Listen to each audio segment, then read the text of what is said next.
Hey everyone, welcome back to the channel. I am Ananya. You know what? I was talking to my friend yesterday and she said something that made me think. She said, I understand every single word when native speakers talk, but somehow I still don't understand what they are trying to say. And you know why is that? Because native speakers use a lot of collocations. Well, collocations are words that naturally go together. Welcome to the fourth part of our Advanced English Collocation series.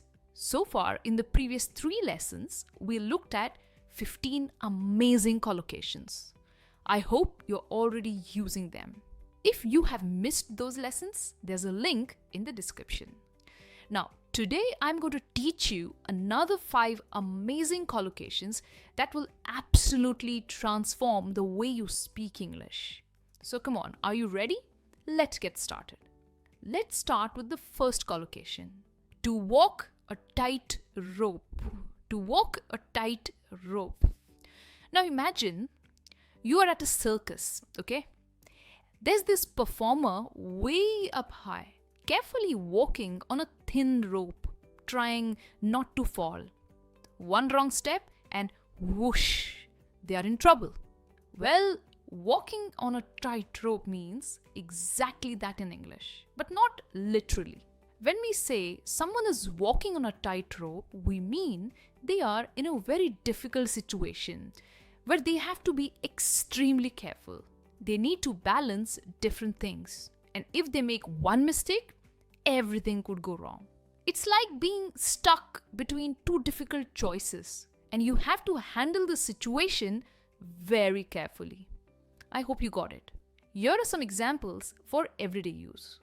My boss is walking on a tight rope right now. He has to cut costs, but also keep all the employees happy. The politician is walking a tight rope between what his party wants and what the voters want. As a manager, I'm always walking a tightrope between being friendly and being professional. He's walking a tightrope with his finances, trying to save money while still enjoying life. So remember, when someone is walking a tightrope, they are dealing with a delicate, challenging situation that requires careful balance. Now, why don't you try writing a sentence or so in the comments? It will help you remember this collocation better and you can comfortably use in your next conversation. Now, speaking of balance, let's move on to our next collocation. That's all about accepting whatever comes your way. Our second collocation is for better or worse. You know how life is unpredictable, right? Sometimes things go amazingly well and sometimes not so much. For better or worse means you're accepting all possibilities, the good outcomes and the bad ones. You are committed to something regardless of what happens. It's like saying, whatever happens, I am sticking with this decision. We often use this when we're talking about relationships, commitments, or situations where we can't control the outcome. Take a look at these examples for better understanding. I've decided to move to Japan for better or worse. I know it will be challenging, but I'm ready for anything. We are a family for better or worse. We stick together no matter what happens. For better or worse, I'm going to tell my boss exactly what I think about this project. For better or worse, social media has completely changed how we communicate. So in short, for better or worse shows complete commitment, no matter what the outcome might be. And you know what? Sometimes we have to take certain options completely off the table. And that's our collocation number 3, off the table. Picture this, you're in a business meeting and there are different options written on papers spread across the table. Now imagine someone takes one of those papers and removes it completely from the table. That option is gone. It's no longer available for discussion or consideration.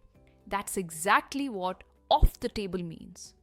When something is off the table, it means that option, idea, or possibility is no longer available. It's been removed from consideration. Maybe it was rejected, cancelled, or it's simply not possible anymore. We use this collocation a lot in negotiations, discussions, or when talking about plans that have changed. Here are some examples. I'm sorry, but working from home 5 days a week is completely off the table. The company policy won't allow it. My parents said that buying a motorcycle is off the table until I'm at least 25. She told me that moving to another city is off the table because of her kids' school. Don't even think about it. Staying up all night before the exam is off the table. So when something is off the table, it's simply not an option anymore. It's been removed from consideration. But you know what's interesting? Sometimes people don't see eye to eye on what should or shouldn't be off the table. And that leads us to our fourth collocation. See eye to eye. Imagine two people of exactly the same height standing face to face. Their eyes are at the same level. They literally see eye to eye, right? So when we say two people see eye to eye, we mean they agree with each other.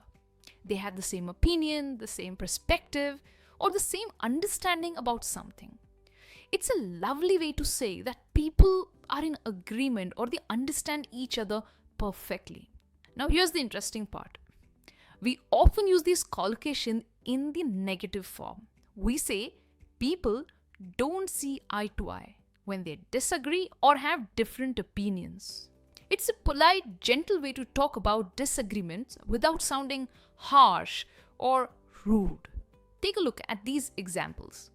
The two managers finally see eye to eye on the marketing strategy after weeks of discussion. Now, this is used in a positive context. My husband and I don't always see eye to eye on money matters, but we respect each other's opinions. Now, this is used somewhat in a negative context. The two companies couldn't see eye to eye on the contract terms, so the deal was cancelled. Even though we don't see eye to eye on everything, we are still great friends. So, see eye to eye simply means to agree or have the same opinion as someone else. And speaking of disagreements, sometimes when people can't see eye to eye, they tend to pass the buck instead of taking responsibility. And that's our final collocation for the day. Pass the buck means to avoid taking responsibility for something by giving that responsibility to someone else. It's when you don't want to deal with a problem or make a difficult decision, so you push it onto another person. It's like basically saying, that's not my job, or that's not my problem. Let someone else handle it. Unfortunately, we see this happening a lot in workplaces, politics, or even in families sometimes. Take a look at these examples. Instead of fixing the customer's complaint, the manager just passed the buck to his assistant. She always passes the buck when something goes wrong, but takes credit when things go well. The company has been passing the buck on this safety issue for months instead of addressing it. The minister tried to pass the buck by blaming the previous administration. So in short, pass the buck means to avoid responsibility by pushing it onto someone else. And it's definitely not a good habit to have. Well everyone, that's all for today. We learned 5 incredible collocations that will make your English sound more natural and fluent. Here's my challenge for you. Try to use at least one of these collocations in real conversation this week. I promise you, people will notice how natural and confident you sound. Don't forget to like this video if it really helped you. Subscribe for more English lessons and let me know in the comments which collocation you found most useful. Until next time, Keep practicing, keep improving, and remember, every small step makes you a better English speaker. See you in the next lesson.